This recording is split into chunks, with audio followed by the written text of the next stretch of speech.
প্রিয় দর্শক, শীতের স্নিগ্ধ সকালে সবার প্রতি শুভকামনা জানিয়ে শুরু করছি এনটিভির নিমন্ত্রণে। প্রতিদিনের মতো আজকেও আপনাদের সঙ্গে আছি আমি নুসহাত সাওম। দর্শক, এনটিভির নিমন্ত্রণের আজকের আয়োজনে থাকছে সংস্কৃতি, এনটিভি অনুষ্ঠান সূচি ও আলাপন। প্রথমেই সংস্কৃতি। ৯১টি দেশের ২৪৫টি চলচ্চিত্র নিয়ে ঢাকায় অনুষ্ঠিত হচ্ছে ২৪তম ঢাকা আন্তর্জাতিক চলচ্চিত্র উৎসব। ঢাকা ও কক্সবাজারের বিভিন্ন ভেন্যুতে এবারের উৎসবের চলচ্চিত্রগুলো প্রদর্শিত হচ্ছে। ঢাকা আন্তর্জাতিক চলচ্চিত্র উৎসবের ভেন্যুগুলো হচ্ছে আলিয়াস প্রসন্ত ঢাকা, বাংলাদেশ জাতীয় জাদুঘর, Bangladesh Shilpakala academy, Stamford university, 3D art gallery, vintage convention hall ও কক্সবাজার লাবণী সৈকত। চারকোল ও বুয়েট আর্টিস্টা সোসাইটির আয়োজনে ধানমন্ডি শফিউদ্দিন শিল্পালয়ে অনুষ্ঠিত হচ্ছে inter university art exhibition illusion 4.0। প্রতিদিন বেলা ১১টা থেকে রাত ৮টা এই সময় প্রদর্শনী চলবে ১৯ জানুয়ারি পর্যন্ত।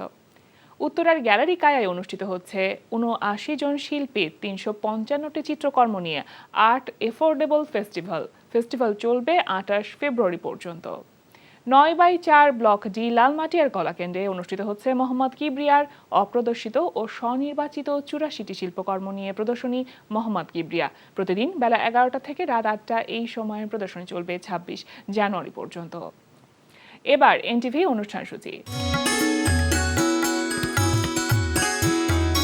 এবার জানিয়ে দিচ্ছি এনটিভির আজ রাতের বিশেষ বিশেষ অনুষ্ঠানগুলির সময়সূচি। সন্ধ্যা ৬টা ১৫ থাকছে সমসাময়িক বিষয় নিয়ে অনুষ্ঠান সংলাপ প্রতিদিন।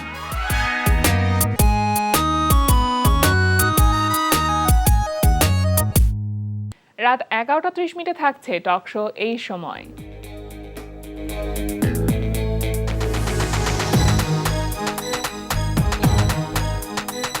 এই ছিল এনটিভির আজ রাতের বিশেষ বিশেষ অনুষ্ঠানগুলির সময়সূচি। এবার আলাপন।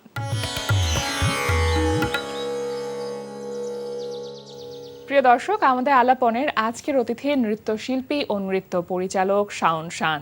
শুভ সকাল ভাইয়া। শুভ সকাল আপু, কেমন আছেন? খুব ভালো আছি, আপনাকে পেয়ে খুবই ভালো লাগছে। আপনি কেমন আছেন? আমি আলহামদুলিল্লাহ অনেক ভালো আছি আপনাদের দয়ায়। নাচের মানুষ তো নাচের মধ্যে তো বেশ ব্যস্ত থাকেন এবং এই সময়টা আসলে যেহেতু সিজন এবং উইন্টার সিজন আসলে অনেক রকম শোজ হয়, সেখানে অনেক পার্টিসিপেট করতে হয়। তো সেই জায়গা থেকে একটু অবসর যখন পান সেই সময়টা আসলে কি করেন নিজের জন্য? সে সময়টা আসলে আপু নাচের জন্যই চিন্তা করি যে এরপরে যে নাচের যে কাজটা হবে সেই কাজটা আমরা কিভাবে করব, বা নতুন আর কি কাজ করা যায়, নতুন কি প্রোডাকশন করা যায় সেটা নিয়ে আসলে চিন্তা করা হয়। আপনি তো নৃত্যালোক সাংস্কৃতিক কেন্দ্রে মানে কবিরুল ইসলাম রতন স্যারের সাথে আছেন এবং খুবই অমায়িক একজন মানুষ রতন ভাই। আসলে আমাদের শোতেও বহুবার উনি এসেছেন। তো তার সাথে আপনার আসলে কাজটা অনেক বছর ধরে হচ্ছে। কিভাবে শুরু হলো রতন ভাইয়ের সাথে কাজ করবার সুযোগটা? স্যারের সাথে কাজ করার শুরুটা আসলে আমার নাচের শুরুটাই হচ্ছে খুলনাতে।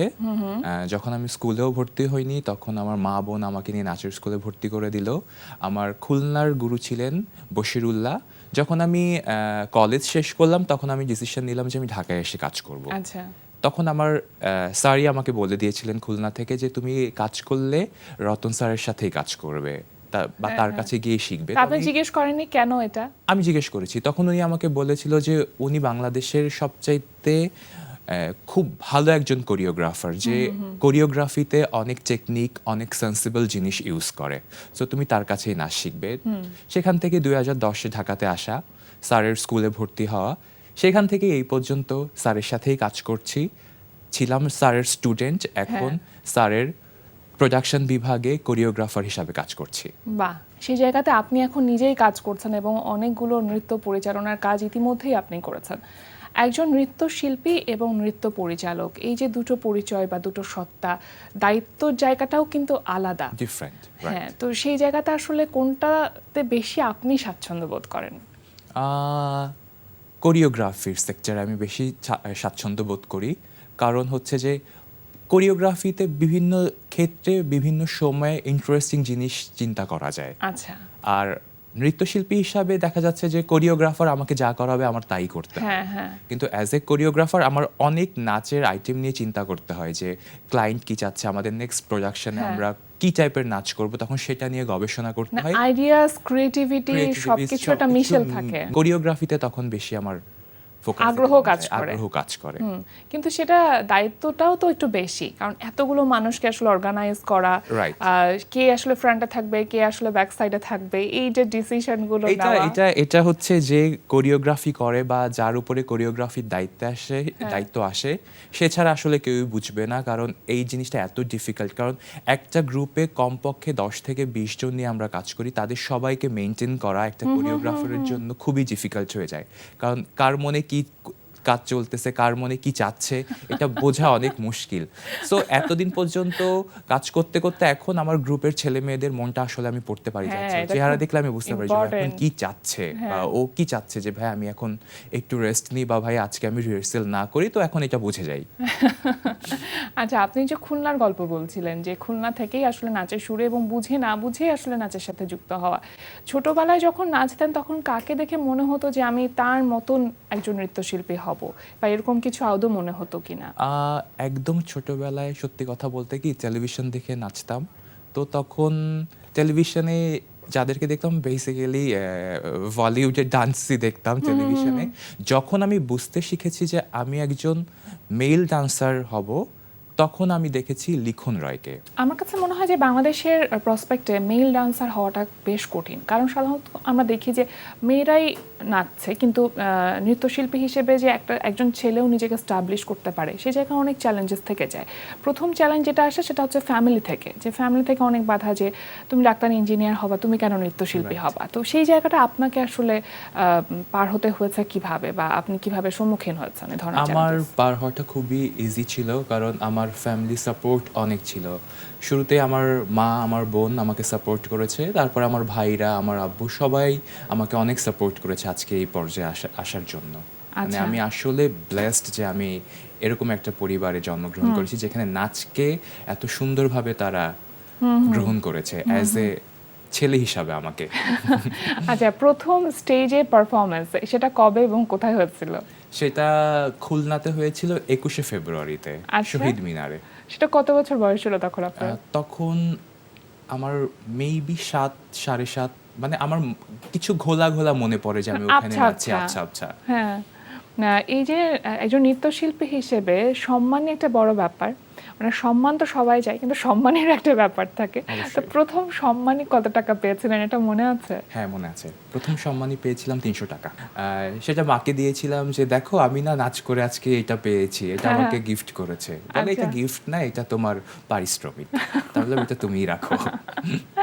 আচ্ছা, শাস্ত্রীয় নৃত্যের উপর একটা দক্ষতা আপনার বরাবরই ছিল। জি, জি, right. শাস্ত্রীয় নৃত্য এমন একটা বিষয় যেটা আসলে যে জ্ঞানটা থাকলে অন্য যে কোনো নাচ খুব যেকোনো নাচ ইজিলি easily, তুলে ফেলা হ্যাঁ। যায়।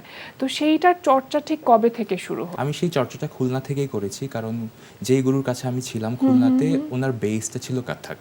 আচ্ছা। আর উনি মুনমুন আহমেদের স্টুডেন্ট ছিলেন। তার কাছ থেকেই আমার শাস্ত্রীয় নৃত্য কথকের উপরে আমি প্রশিক্ষণ গ্রহণ করি।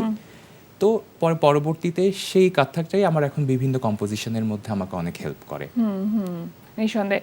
এখন আসলে বিভিন্ন ধরনের ডান্স ফর্ম আমরা দেখি, কন্টেম্পোরারি বলি বা শাস্ত্রীয় নৃত্য বলি, এক একজন আসলে এক এক রকম ভাবে কাজ করছে। আপনিও যখন কোরিওগ্রাফি করতে যান তখন আসলে আপনি কোনটাকে প্রাধান্য দিয়ে কাজ করেন, বা কিভাবে আসলে কোরিওগ্রাফিটা করা হয় আপনার ক্ষেত্রে? এটা আপু ডিপেন্ড করে হচ্ছে আমাদের থিম, আমাদের প্রোগ্রাম, আমাদের প্রজেক্টটা কি হচ্ছে এটার উপরে, টোটালি এটার উপরে ডিপেন্ড করে। যখন আমি মনে করি যে আমার কোরিওগ্রাফিতে কথকটা দরকার, কথকের সাথে একটু কন্টেম্পোরারি দরকার, তখন আচ্ছা। আমরা দুইটা মিক্স করে ফেলি। Okay. কখনো যদি মনে হয় আমরা ভরতনাট্যম ফিউশন করব, হ্যাঁ। তখন আমরা ভরতনাট্যমের সাথে ওটার মধ্যেই কিভাবে ভরতনাট্যমকে ফিউশন করা যায় সেভাবে আমরা কাজ করি। এটা টোটালি ডিপেন্ড করে আপনার প্রজেক্টের উপরে।